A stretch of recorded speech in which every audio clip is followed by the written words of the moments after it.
Michika, it is now more than a year after this vibrant city of 500,000 residents was liberated from Boko Haram captivity.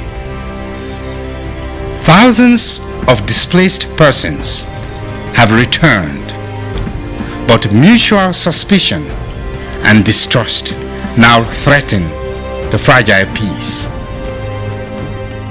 As a first caller in Michika, immediately after the military took over, honestly, Michika was a ghost, because Michika has a very beautiful local government secretariat, which has been one of the best in the country over the years. It has been completely bound and razed down, beyond repairs now as I'm talking to you. Water supply, electricity, the schools, health facilities, the basic needs of life are not there. Government has not made an official statement that people should go back. So that translates to the fact that even the government offices in Michika is absent. A lot of people's livelihood were completely destroyed. Some farms, some shops vandalized and then completely destroyed. And then people were also killed. So many people were killed. I doubt if there is anybody from Michika local government, a citizen of Michika local government, that has not lost one relation or the other. At least everybody, including myself, my brother was killed, my uncle was killed, some of my cousins, good number. There's nobody indigenous of Michika local government did not lose at least one person as a relation. A lot of our primary schools, secondary schools were destroyed. Health facilities, the little boreholes that will supply potable drinking water were destroyed. The electricity poles were destroyed completely. Our houses were burned, looted, vandalized. So that was Michika. There is no single church in Michika local government that has not been destroyed. Even if it is completely not destroyed, but at least partially. But I can say more than 90% of the churches have been completely destroyed. Only those on the mountains whereby the Boko Haram did not go up to the mountains.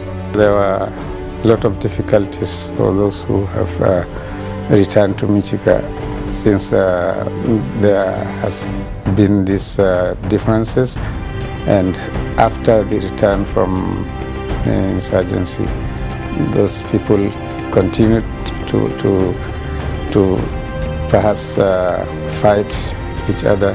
They continued to molest one another, and it became very difficult for them to resettle together.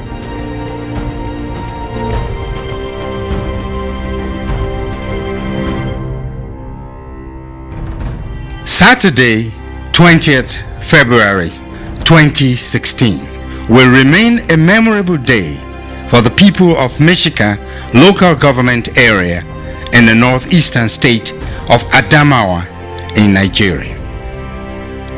Tagged Day of Reconciliation, the people of Michika came out en masse to receive a delegation of the American University of Nigeria's Adamawa Peace Initiative.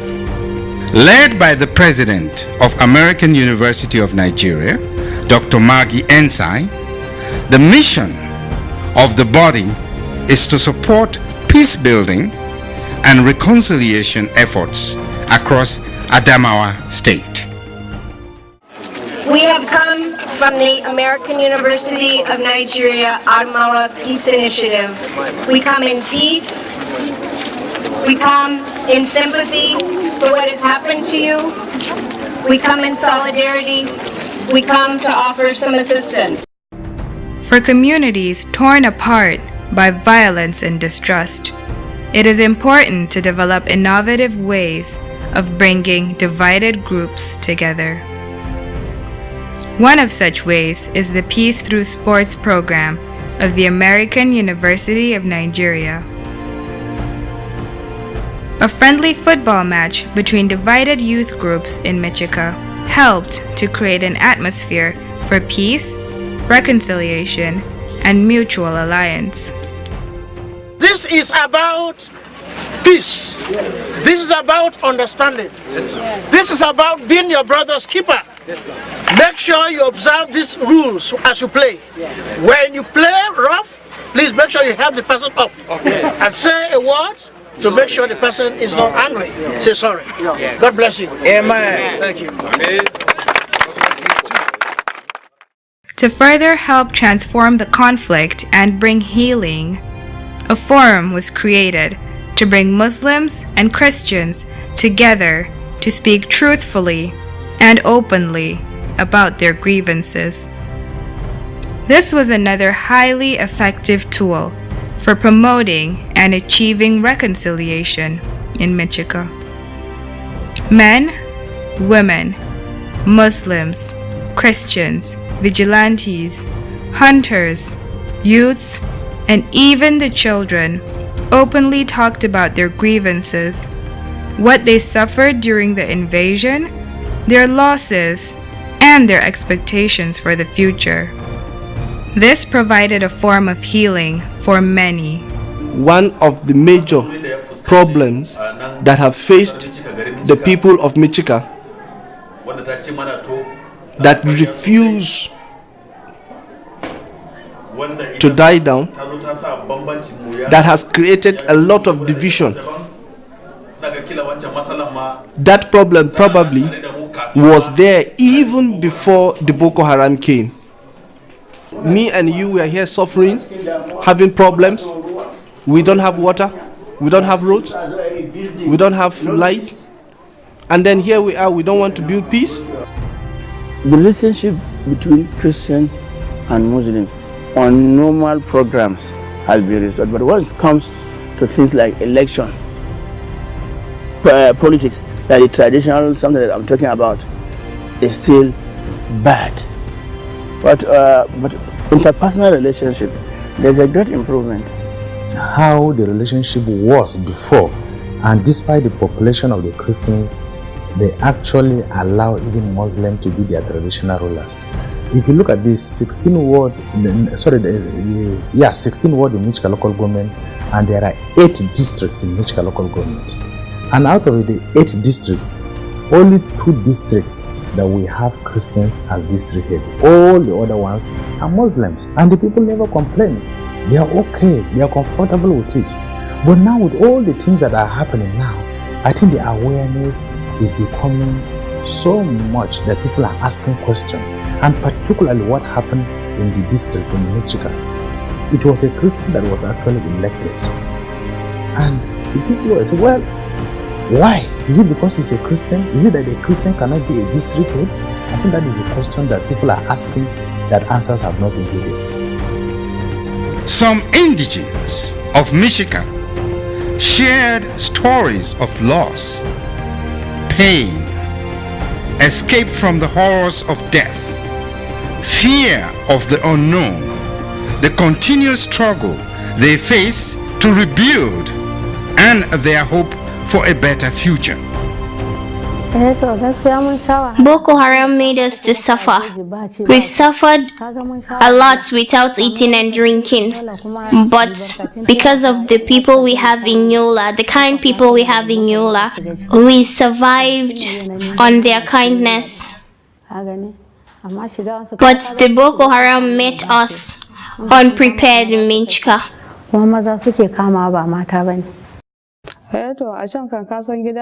We used to live in Michika. We used to do our businesses in which it brings a lot of money to us.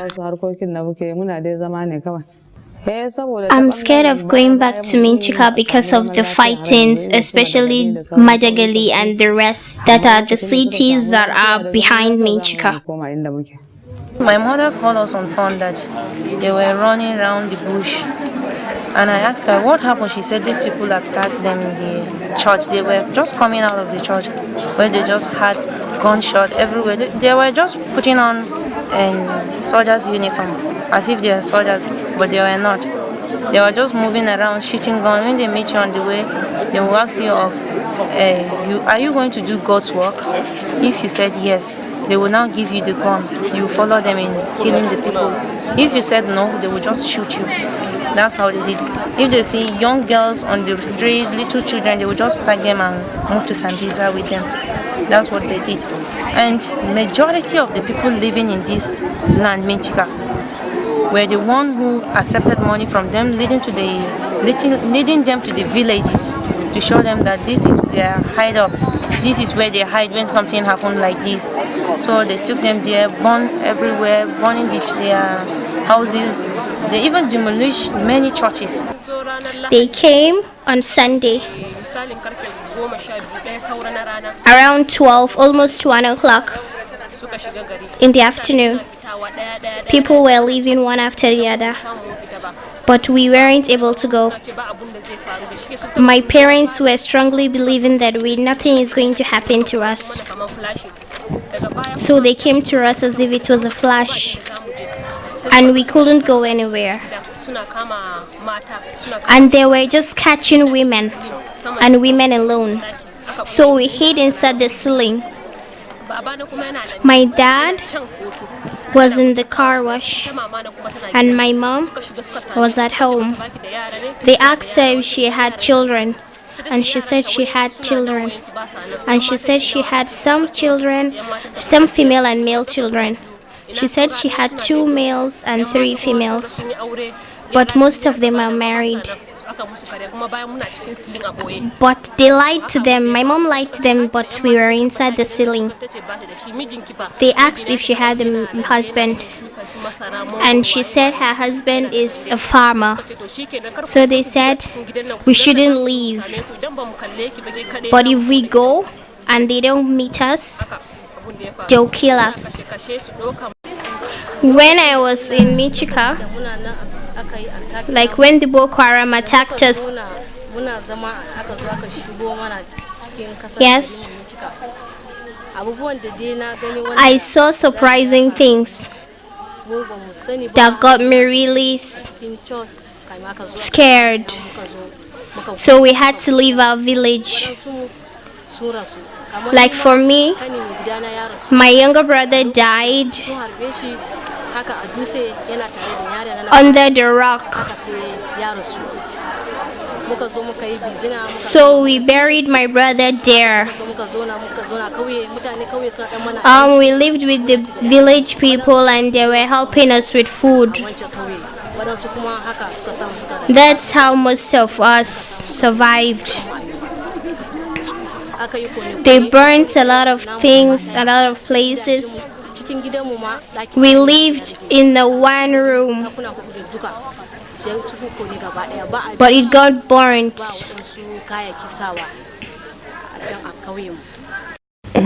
They came in when we were not prepared. We left through the deserts. Everybody was running away to save his life. We ran out from Michika to Yola. But in Yola, it's different from the way it is in Michika.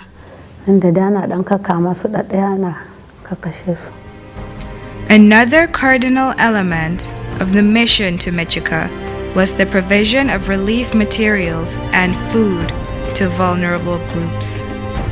We have brought some food today, and the distribution is being organized now. There are many, many of you. There are so many here who are hungry. So we promise we will bring more food next week. We will bring food up from Yola, more food. Yes, thank you. Made up of religious leaders, academics, professionals of various fields of human endeavor, the AUN API has made enormous headway with their peace and reconciliation mission in Michika. The composition of the members of the Adamo Peace Initiative of the American University, and especially the Committee for Reconciliation in Michika local government, is actually a kind of a big message for the people of Michika.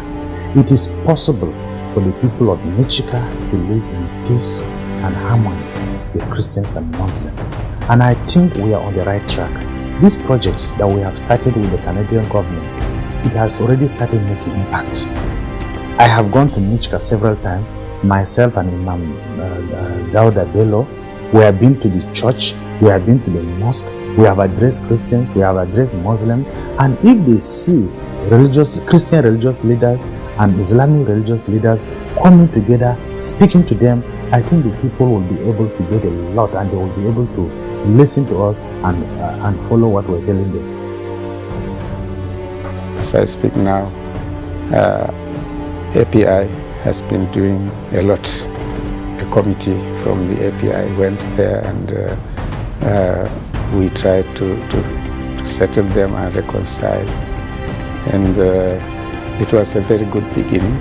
So I think it is a high time something should be done about the vulnerable women, especially, and the children and girls in particular, because they are not finding it easy now to live in Michika after they have returned.